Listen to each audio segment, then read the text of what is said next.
Tommy Jaggi, fan-sided here with NFL draft analyst Marcus Mosher. We're going to go over the draft this week in a live mock on the No Huddle show on Stacking the Box. So join us for this as we break down each pick. I'm going to do the odd picks, Marcus. I'll have you do the even picks, and we'll kind of just take it from here, spend a couple minutes on each and run through, and I want you to share your thoughts. So let's dive into this, Marcus. The Tennessee Titans are on the clock, number 1 overall pick. And I think we all know where this is going, right? This is Cam Ward. Yeah, it's been a lock for at least a couple months now. I know he's not the best player in this class, but the Titans have such a big quarterback need. I do think he has the potential to be a franchise guy, and I would be a shock if they're going anywhere else. They're not. They're going Cam Ward at number 1. Yeah, I've got my reserves about this selection in terms of how it's going to work out on a dumpster fire organization that's trying to stop scraping the bottom of the barrel. I think Cam Ward is 24th on my overall big board, so definitely not a BPA selection, but you take the gamble on a quarterback until you find the right guy for your franchise. So I get the thought behind it. He's got the tools, got the upside. So Cam Ward goes number 1 to the Tennessee Titans. And Marcus, you're up with the Browns pick at number 2. Yeah, there was a lot of debate whether this could be Shedeur Sanders or Abdul Carter, and I think cooler heads prevailed here. It's going to be Travis Hunter, who the Browns plan on playing on both sides of the ball. Andrew Berry, their GM, came out at the combine and said, hey, we view him as a receiver first. He echoed the same last week. I think the plan is to make him the number 1 receiver, give him some packages on defense as he's getting up to the speed of the NFL. But the Browns need some star power, and Travis Hunter is the best player in the draft. There's just no way they can't take him here. So they move on, and they'll wait to try to find their quarterback here in round 2. Agreed, Marcus. We don't throw out that generational label very often, but I do think that it perfectly encompasses what Travis Hunter is. Plays offense, defense, can do it all. I think he can do both of those positions, cornerback and wide receiver, at a Pro Bowl level. Browns getting a really good football player. On to pick number 3, the New York Football Giants. And Marcus, I know they don't have the biggest need in the world for this edge rusher position. They've invested so much with Brian Burns and what they have there already. But if we're not doing like a trade back situation here, I just can't see any other scenario where they take that quarterback this early. I don't think they like anybody that much. So I am going to plug in Abdul Carter here. I think it's the safe play. I think that he is one of the top players in the class and comes at a premium position. Is that what you would do with this spot? Probably, because he's clearly the best player left on the board. And we've got some rumblings today that the Giants maybe don't love Shedeur Sanders even in round 2. Their preferred target might be Jackson Dart. So without another clear option, I think you just take Abdul Carter, you figure out a defensive line rotation, and you move on. It's a tough spot to be in, but I don't know what the alternatives are here for New York. Yeah, and again, we're trying to do this as predictive as possible. And so barring like these mock trades, which are just so hard to predict, I think that the Giants go with a cornerstone foundational piece in Carter here with the 3rd overall pick. And so, Marcus, we're back to you with the Patriots at pick number 4. I think this is a chance where we could see some real wild card stuff happen. Maybe this is where Ashton Genty goes. I wouldn't be surprised if Jalen Walker, the Georgia edge rusher, is in consideration here, but I'll go ahead and take Will Campbell, the offensive tackle from LSU. Now, maybe he doesn't play left tackle for the New England. Maybe he's more of a guard right away, and they move him out. The comp that NFL teams have been saying is Joe Thuney, who won a Super Bowl with the Patriots at guard, who won a Super Bowl left tackle with the Chiefs. You're hoping to get a franchise left tackle, but I think there are moves where if he's not a left tackle, he can kick inside. I don't feel confident about this pick, but if I had to pick, and I am right here, I'm going Will Campbell at 4. Yeah, and Campbell's a good player overall. I mean, I prefer Membu a little bit higher in this spot right here, but totally understand the thought process. You're trying to protect your young quarterback. Marcus, on to the Jacksonville Jaguars at pick 5. Everything's been pretty chalk so far, just kind of like how you would expect it to go. This is where I feel like things could get interesting. Tell me if I'm wrong, but this is where I feel like the Jags can go a number of directions here. They obviously have a need at wide receiver next to Brian Thomas. They can go interior defensive line. A couple different things here. I think Mason Graham is one of the best players left on the board, and that's what I'm leaning for this selection. Would you talk me out of that? That's been the most common pick in mock drafts is Mason Graham because they do have a need there. But I'm betting that Liam Cohen and James Gladstone, the new GM of the Jags, are looking at their offensive weapons and they see Tank Bigsby, Brenton Strange, Gabe Davis, and they feel like they need to get another weapon. Now, whether that's a running back in Ashton Genty, whether that's drafting Tetero McMillan at 5, I wouldn't be shocked if Jacksonville is looking to get another complementary playmaker in this offense to pair with Brian Thomas. And it would make sense, Cohen being that offensive-minded guy there. So, yeah, this is the first pick I'm a little bit torn on here. Who do you think is the most likely candidate if they were to go out? Like, you think they would take Genty this early in the draft? It's a lot of rumbling that could be the pick, right? They try to get a physical running back to take some of the pressure off of Trevor Lawrence. I'm not necessarily thinking that it's the wisest pick, but I'm starting to get the belief that it's going to be a playmaker, or maybe it's Tyler Warren. Although I have some concerns that maybe Brenton Strange and Tyler Warren are a little too similar. I do think Genty is a possible pick here. You know what? I think I'm going to go off the wall. Let's do it. Ashton Genty, he is my second overall player in the draft. Positional value, it's still hard for me to get behind a running back this early, regardless of the prospect. But I do agree with your reasoning here. I think that they could opt for the position with the more longevity, but Genty makes a lot of sense if they want to just get a weapon to this pretty stagnant offense that really struggled to score points down the stretch last year. So let's go Ashton Genty, pick 5 to the Jacksonville Jaguars, and you're back up with the Raiders pick at number 6. Yeah, I don't think this changes anything for the Raiders. The Raiders were looking at offensive line for a long time now. They want a right tackle to pair with Colton Miller. Pete Carroll wants to get stronger up front. Chip Kelly wants to run the football. And I look at Armand Membu, the right tackle for Missouri. The Raiders have a need there. He's a physical, dominating blocker, but he also gives you the athleticism. And I think the Raiders are going to have options in round 2 to find their running back. I don't think they are in the quarterback market right now. I wouldn't be surprised if they draft somebody 3rd, 4th round to develop. But Membu is a pick for now and for the future. And I think that's where the Raiders ultimately go.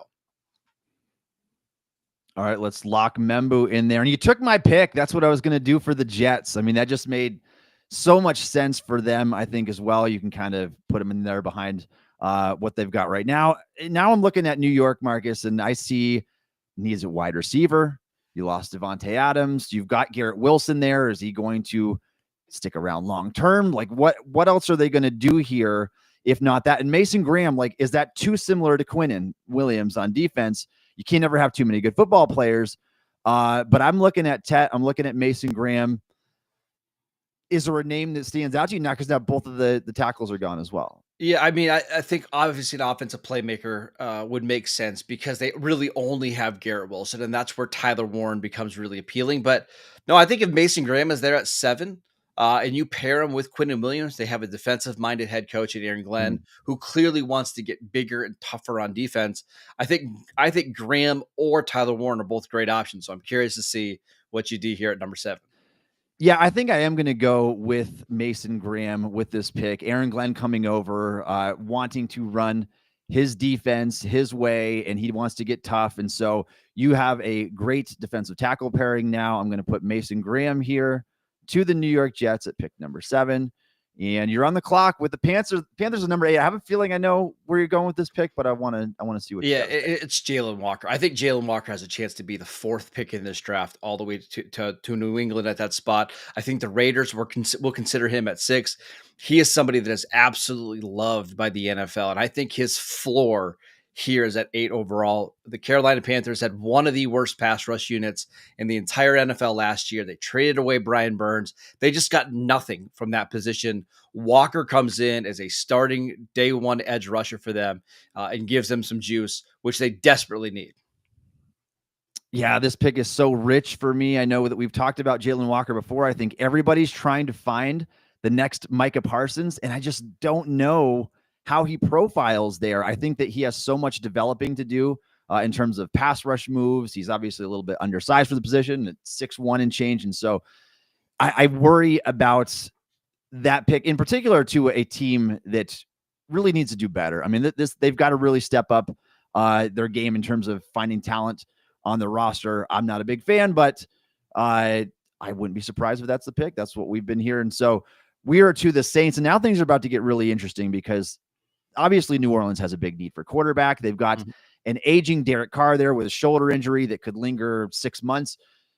I just don't know if they like any of these quarterbacks enough to take one at pick 9. Is that the sense that you're getting as well? Yeah, I would be pretty shocked if the Saints drafted a quarterback at 9. We got a report from Todd McShay this morning that they're not big fans of Shedeur Sanders. They wouldn't consider him at 9. They probably wouldn't consider him at 40. This feels too high for Jackson Dart. We've also got a report from Adam Schefter that the Saints are already trying to make some trade offers to come up from the second round to potentially get their quarterback. I think at 9, this is going to have to either be a defensive lineman or potentially a skill player for Kellen Moore's offense. I just don't see a quarterback here inside the top 10.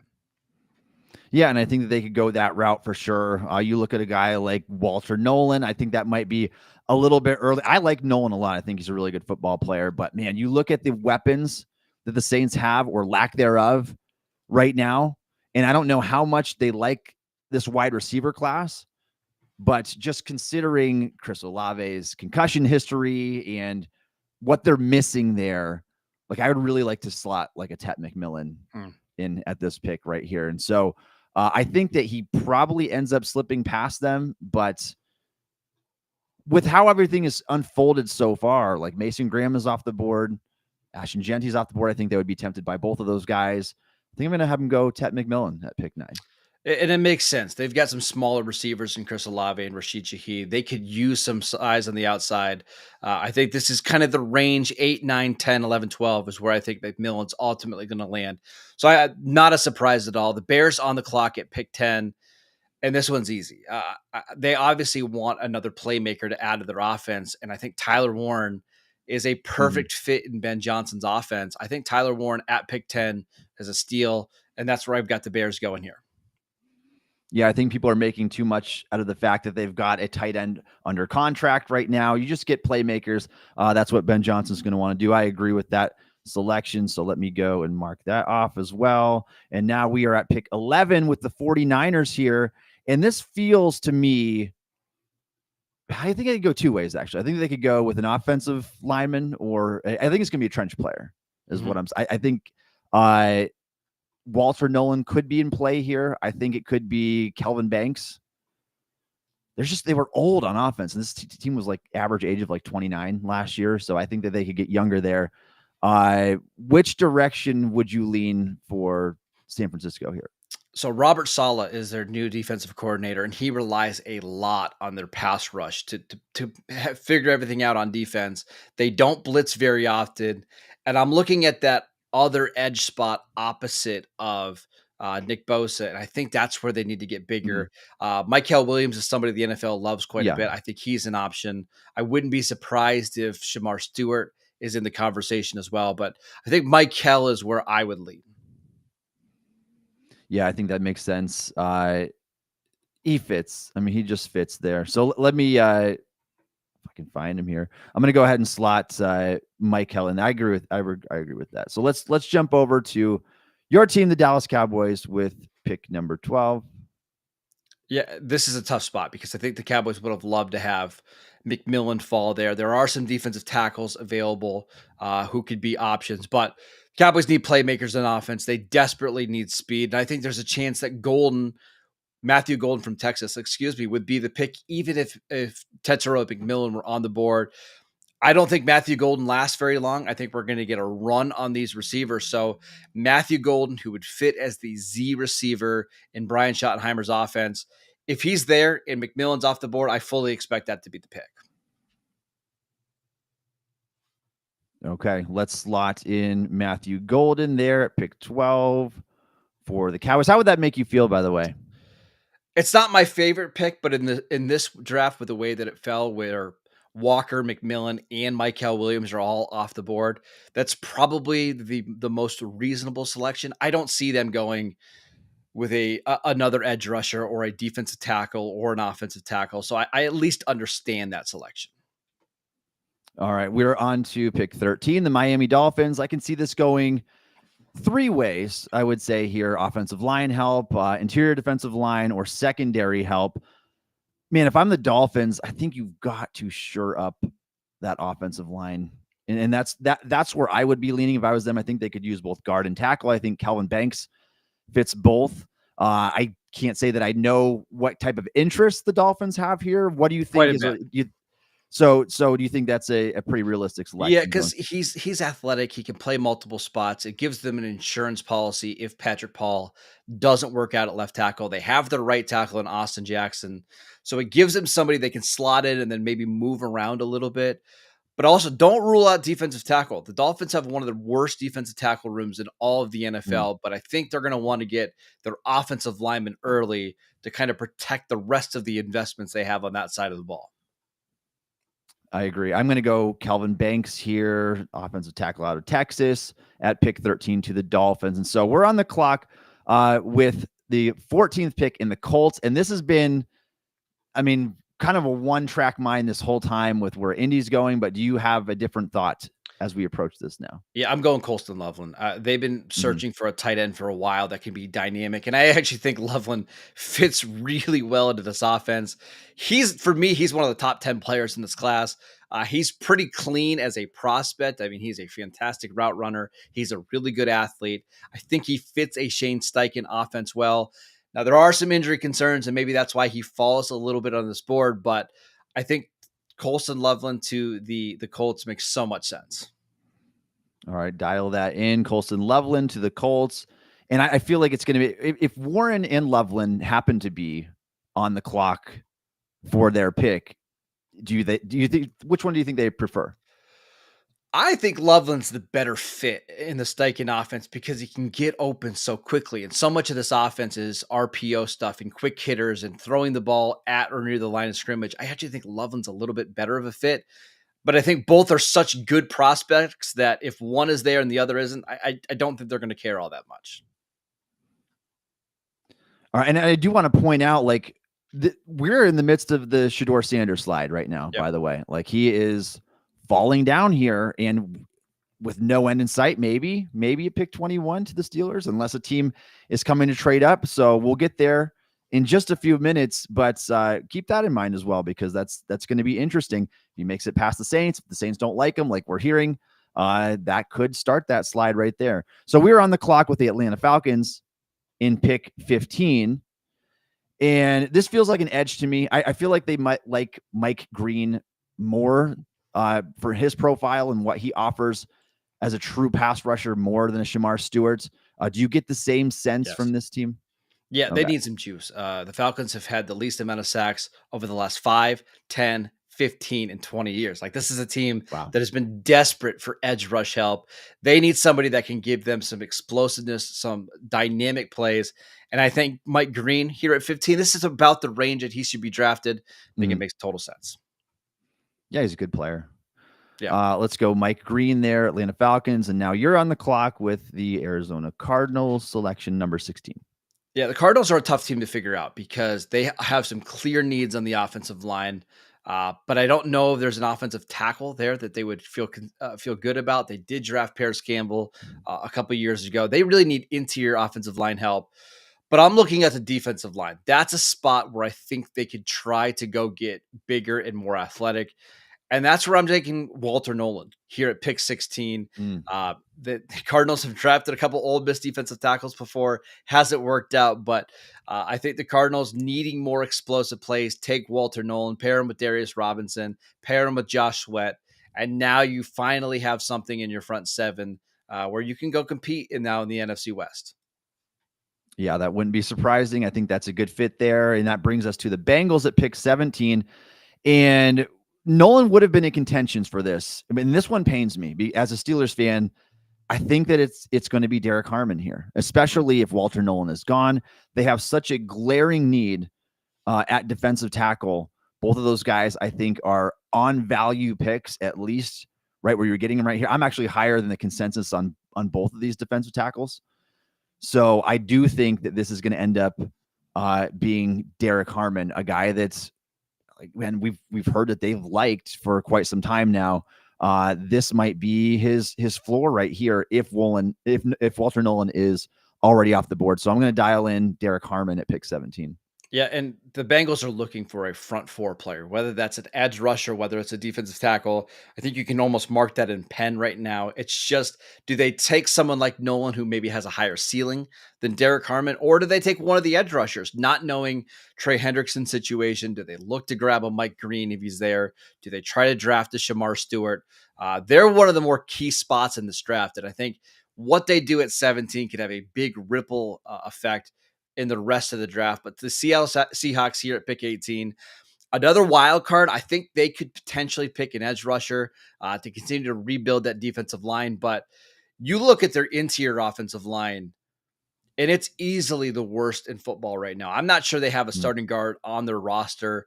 They signed Sam Darnold. Yes, this could be a Shedeur Sanders spot. But if their interior offensive line continues to be this going into the season, it doesn't matter who is at quarterback. It's that bad. So maybe Seattle with 2 second-round picks drafts a quarterback. But I'm going with Gray Zabel, the North Dakota State tackle, who's likely going to play guard in the NFL. Maybe he could be a center option. I know this feels high for a Gray Zabel type, but there's just not very many quality offensive linemen in this class that have his type of versatility and athleticism. Going Zabel here at 18. Yeah, it makes sense. I mean, this is a sneaky spot for Shedeur that I don't think enough teams are talking about, but I don't know what their connection is, how much they like him here. Let me see. I'm trying to find this one so I can mark it in. Well, I'm not seeing Zabel on here. That's all right. There he is. Okay. Got it. So let's lock that one into the Seahawks at pick 18. And now we're on the clock with the Tampa Bay Buccaneers. All along, I felt like this is a Jihad Campbell landing spot. Would they change their mind with the players that are left on the board? I don't know if there's anybody enough here to sway them otherwise. So I would think that this would be a good spot for Campbell. Yeah, Levante David is going into year 14. He's 35 years old, and that other linebacker spot over the last 2 years has just been a disaster for Tampa Bay. You take someone like Campbell who can play with Levante David for a year and then eventually be his successor in probably 2026. This has been one of the most commonly mocked player team fits. I think it's going to happen. All right, let's slot Jihad Campbell there to the Tampa Bay Buccaneers. And now you're on the clock with the Denver Broncos at pick 20. They need a playmaker. I mean, this is painfully obvious, obviously, when you're looking at their team. And I don't think it's going to be Emeka Egbuka, and I don't think it's going to be Luther Burden, which leaves them to picking a running back. Sean Payton has talked about they want a joker, somebody that they can line up all over the field and create splash plays. I think Omari Hampton is, for most people, the RB2 in this class. But Travion Henderson is just a much more dynamic player that can be used in the passing game. You can use him out of the slot.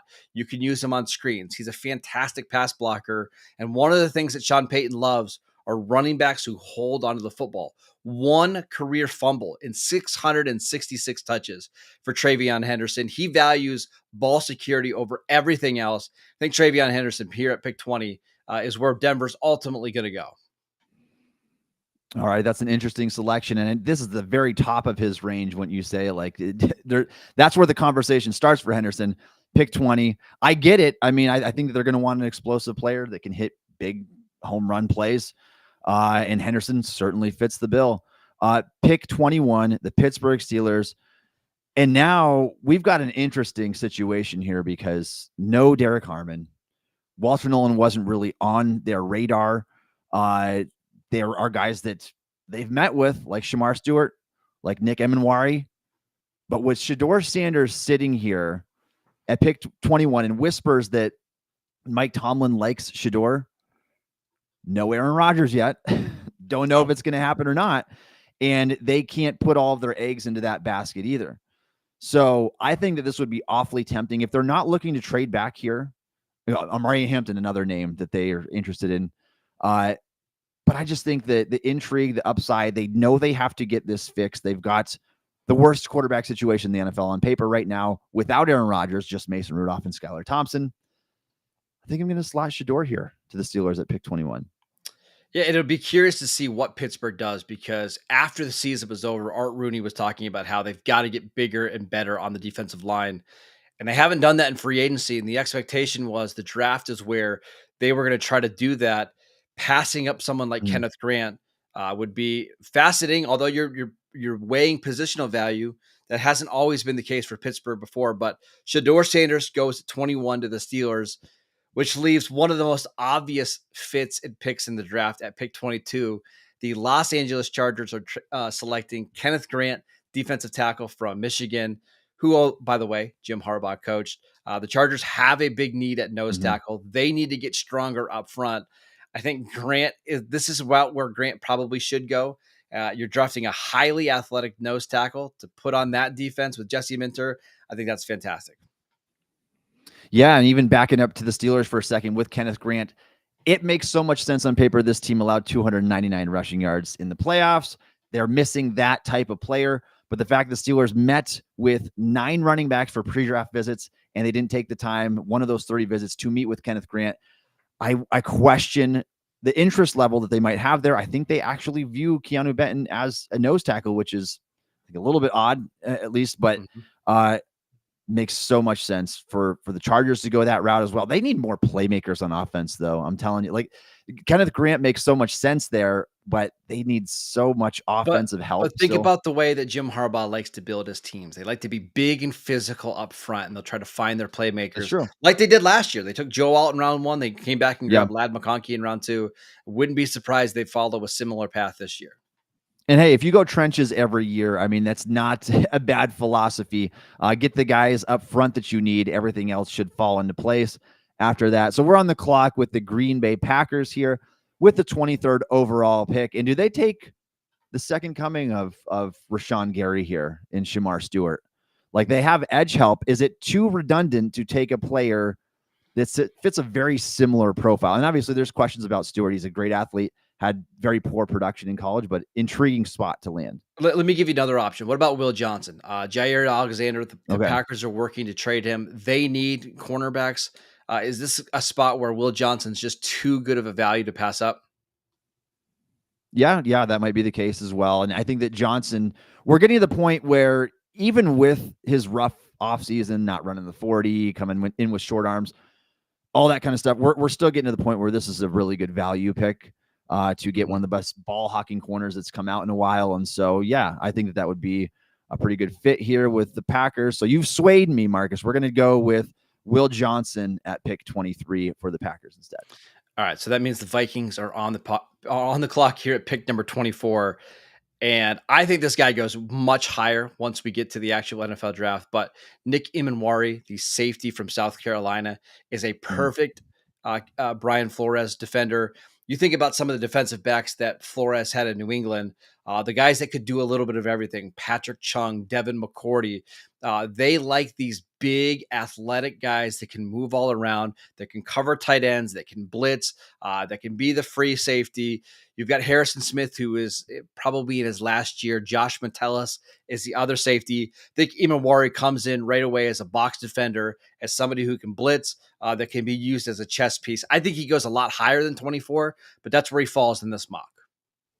Yeah, that's a swing for the fences type of pick right there. I question the positional value, obviously, of safeties in today's league. I've got a second round grade on Imanwari, but I understand the thought process there by the Vikings if they choose to go that route, swinging for that 10.0 Roz athlete there.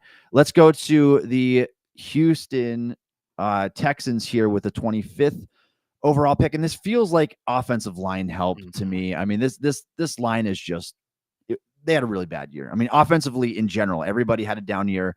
I think the line is largely to blame for that. I think you could also go wide receiver, but I don't know if they would like the options remaining, Luther Burden and Emeka Egbuka, enough to take one of those guys at this point. Tyler Booker is a name that I've heard in connection with this team before. Do you think there's somebody they like better for this spot, Marcus? I think if Josh Simmons is there at pick 25, that's probably the Okay. pick. I think if Simmons were healthy or completely healthy, I think he has a chance to be the top offensive tackle in this class. They need tackle help. And I think at pick 25, that's where you're willing to gamble on Josh Simmons. I would be shocked if Simmons gets this far, but again, he's got some knee injuries that need to be checked out. I think the Texans would be thrilled to see him available at this spot. All right. They go with the nimble-footed pass protector in Josh Simmons. So we're going to dial that one into the Texans at pick 25. And you're on the clock with the Rams, pick 26. Yeah, this is where I think they take the athleticism and just go with Shamar Stewart, who probably shouldn't be available at this spot because he's so athletic. But they had a lot of success last year with their first round pick, who could come in, who was a fantastic run player. I wonder if they're going to just continue to try to get these big athletic defensive linemen to try to bully some of the offenses in the NFC West. So you pair Jared Verse with Shamar Stewart here at pick 26. I love it. I think that's a lot of fun. All right. Makes sense for sure. Baltimore Ravens here, pick 27. All along, I really was thinking there was a chance that Kenneth Grant would fall here. And boy, would that make just too much sense with Michael Pierce retiring, and you get that run plugging player that you can play there for the next decade on this defense. But now with the way that things are unfolding here, I'm kind of torn as to where to go with this team. We're looking at guard, edge, defensive back. Is there a defensive back that you would take here? Do they like yeah, go ahead. Doesn't Jahdae Barron feel like a perfect Baltimore player, like somebody that can play safety and slot? They really need a slot corner. They don't have one. Marlon Humphrey's getting a little bit older, but I think Barron, who I think is a little overrated by the consensus, but at pick 28, or sorry, pick 27, I think this is fine value. Yeah. And Barron is such a smooth player, a little bit older, short arms. He's probably going to be somewhat limited. I know he played a lot of outside corner last year, but probably is going to have to go to more of an inside slot role. But I think he could be excellent at that. So yeah, that does feel like a Ravens player to me. So let's go with Jahdae Barron here, pick 27, and you're on the clock with the Lions at pick 28. The Lions are a tough one to figure out because they don't have any massive needs. Now, I do think they could continue to add to their defensive line, and that's what we're going to do here at pick 28. We're going to go with Donovan Izariki from Boston College. Now, he's an undersized edge, but I do think opposite of Aiden Hutchinson, I think he works. And maybe as a rookie or as a second-year player, he's more of a part-time player or somebody that's in the second rotation. But after all the injuries they had last year, they need to add more pass rushers. And I think Donovan Izariku is a really good fit in Detroit. I think he's got the right mentality to play the Dan Campbell defense. I like it here. Yeah, and you stole my pick again because that's the direction I was going to go for Dan Quinn and the Commanders at pick 29. So now we're looking at this team, and we're seeing needs running back, guard, edge. I mean, I don't know if a team likes James Pierce this early. Would Dan? Yeah. So and then the top cornerbacks are gone as well. So this puts us in an interesting situation. Could this be Omari and Hampton? Right? Like Washington is so clearly Hampton's still on the clock. Yeah. Yeah. He's so clearly a win now team. I mean, they got an old roster right now. Maybe they think of Hampton as somebody that can come in right now and be a dynamic playmaker to pair with Jaden Daniels. Yeah. And him being on the board at this point, I think that is solid value. Get him towards the end of the first round. So let's dial in Omari and Hampton to the Commanders pick 29. And then you're on the clock with the Bills. So I think the Bills have to be loving some of the options here. Luther Burden, who we know they like a little bit, could come in and give them some more juice. Emeka Buka as well. They also have Malachi Starks, who's just one of the smartest players in this draft. He can play on the outside at corner. We saw that last year at Georgia. We know that Sean McDermott loves having versatile safeties. But I'm actually going Trey Amos, the cornerback from Ole Miss, who I think is a top 25 player in this class. They need another outside cornerback to pair with Christian Benford. They have Teron Johnson in the slot. They need more guys that can be physical, that can play press coverage. And I think Amos here at 30 is a very good value pick.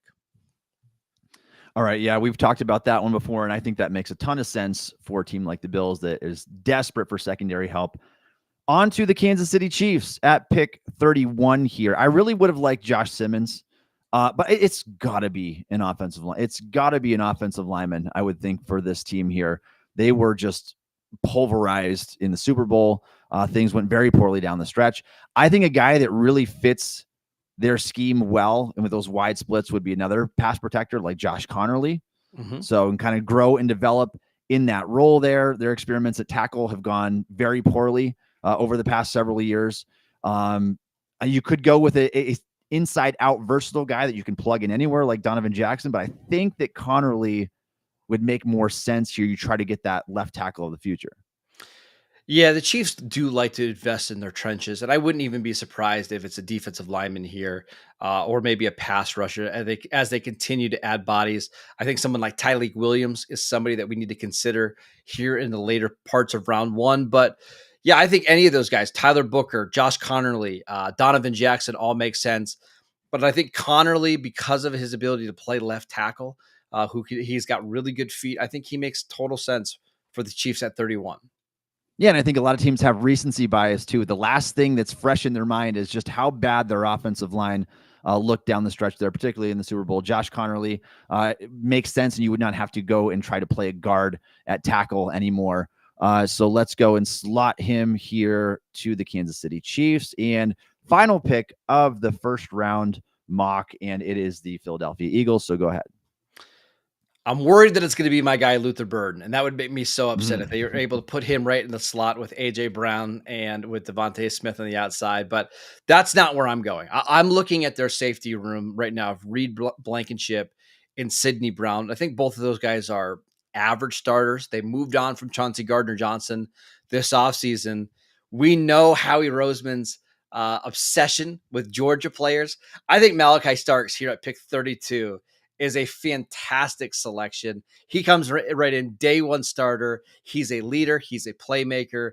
And they just continue to rebuild this Georgia defense here over in Philadelphia. Yeah, you talk about totally revamping your secondary in 2 years' time. That's exactly what they would do if they took Starks and paired him with Quinion Mitchell and Cooper DeJean. That already looked fantastic last year. I would be so tempted. If I was Howie Roseman, I would be so tempted to take Luther Burden here because I think that you're just swinging for the huge upside play and say, come and try to stop my offense because we can literally beat you anywhere.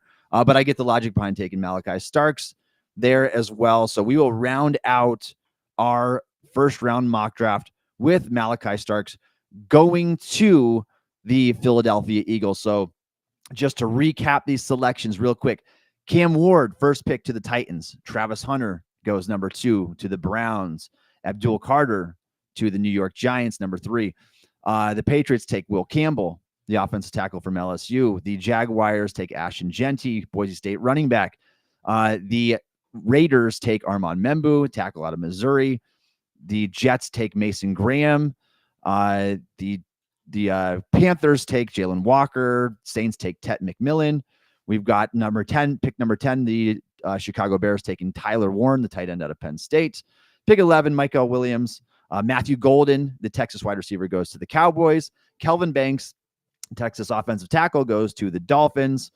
Colston Loveland goes to the Colts. Mike Green to the Falcons. Walter Nolan to the Cardinals. Derek Harmon to the Bengals. Gray Zabel to the Seahawks. Giad Campbell to the Buccaneers. Travion Henderson to the Broncos at pick 20. Shedeur Sanders sliding to the 21st pick and going to the Pittsburgh Steelers. Kenneth Grant going 22 to the Chargers. Will Johnson, 23 to the Packers. Nick Emenwari, 24 to the Vikings. Josh Simmons, 25 to the Texans. Shamar Stewart, 26 to the LA Rams. Jahdae Barron going to the Ravens at 27. Donovan Ezerico going to the Lions at pick 28. Omarion Hampton, the running back, going to Washington at pick 29. Trey Amos, the cornerback, going to the Buffalo Bills at pick 30. Josh Connerly to the Kansas City Chiefs, and Malachi Starks to the Philadelphia Eagles with the 32nd pick. Marcus, which teams crushed the draft here? I mean, I think there's quite a few. I think the Raiders at 6 getting Armand Membu would be one of my favorite picks of the draft because now you're actually building Mhm. something up front. I think that's a really good one. The 49ers getting Mykel Williams at 11, I think makes so much sense in that Robert Saleh defense. I also really like the selection of Josh Simmons to the Texans at 25. They move on from Larry Tunsil. They get a cheap, talented athletic tackle in Josh Simmons that they can develop over there. One of the things you'll notice though in this draft, Tommy, only 2 quarterbacks and only one inside the top Mhm. 20. I do think we'll get some movement here at the Yeah. back end of round 1 with trades, with teams trying to jump in to get the 5th-year option. But what we've learned from all these mocks and talking about it, if Shedeur Sanders gets past, I think the Raiders at 6, and I think he will, we're talking about him falling a long way in this draft because I don't get the sense at all that the Saints are interested. And now the question is, does he get past Pittsburgh at 21? If he does, Mhm. we're looking at a situation where maybe this is the next Geno Smith, a quarterback that we thought was going to go round 1, who's available on round 2. Same thing happened with Will Levis a couple years ago. Everybody was convinced Will Levis was going to be a top 10, top 12 pick. He falls to day 2. Don't rule out the possibility of Shedeur falling a lot further than anybody anticipates. Yeah, and Marcus, I think that the Shedeur storyline is perhaps the most interesting of the draft, and it's not just because I'm a fan of the Pittsburgh Steelers and cover them full time as well, but seeing where he lands. And this is a guy who at one point was considered potentially the number 1 overall pick in the draft. So if he were to slide to the second round, that would be something for sure to keep an eye on. Some of the other picks here, like I mean, the Travion Henderson selection would throw me through a loop a little bit here. I totally understand why they would go that route. It's just, man, you're talking about giving a 4-year college player, you're going to give him 12 to 16 carries a game. Maybe they'll try to load him more than that. Only had 1 game of 25 carries in his 4-year career at Ohio State. So if you are taking a running back who I think would be best in a committee approach, that would be a very interesting selection to But take in the but first I was say round. but Denver, or not Denver, excuse me, Sean Payton has been one of the biggest running back by committee guys since he came in the league. He was the one that It's true. drafted Reggie Bush at number 2 overall. So Mhm. I think Sean Payton is looking at Henderson like, man, he's just such a unique player. Let's make him our big play guy. We'll find that other guy later on to pair him with. Maybe that's Jaleel McLaughlin, who they already have on the roster. Audric Estime, who is the between the tackle guy. They just might think that he's the best playmaker available, and that gives them more juice in that offense. Yeah, and that's 100%. Marcus, I want to ask you one more question before we get off of this show and log off for today. Outside of the top 4 guys that they feel pretty chalk on paper, what is the most like lock pick in this first round, would you say? Ooh, the most lock pick. Ooh, that was tough. Uh, mm, I I would say Jalen Walker to the Panthers at 8, but I'm not sure that he gets there. I think if he is Man, available that's to the wild. Panthers at 8, you can write that one in. I just the closer that we get to the draft, the more I question whether he's even going to get there. Yeah, I mean, that's just I don't know what to make of that. Like I'm just not that high on him, but that's wild that he's going to end up ultimately going that high. I think Dallas is between Tet and Matthew Golden. Like I think they're going to take one of those 2 receivers, and I also think the Bengals love Derek Harmon, and I think that that's a very possible landing spot for him. So that's what I would say. If you guys enjoyed our live mock, let us know. Leave us a comment down below. Make sure you check out our show next week, the No Huddle show on Stacking the Box, as we recap what happened in the NFL draft, share our fallout thoughts next time, Monday. We go live on Mondays at 11:30 Eastern time. Check out our show and make sure you enjoy the draft. Give us a like and a follow. Thanks again for watching us on Stacking the Box.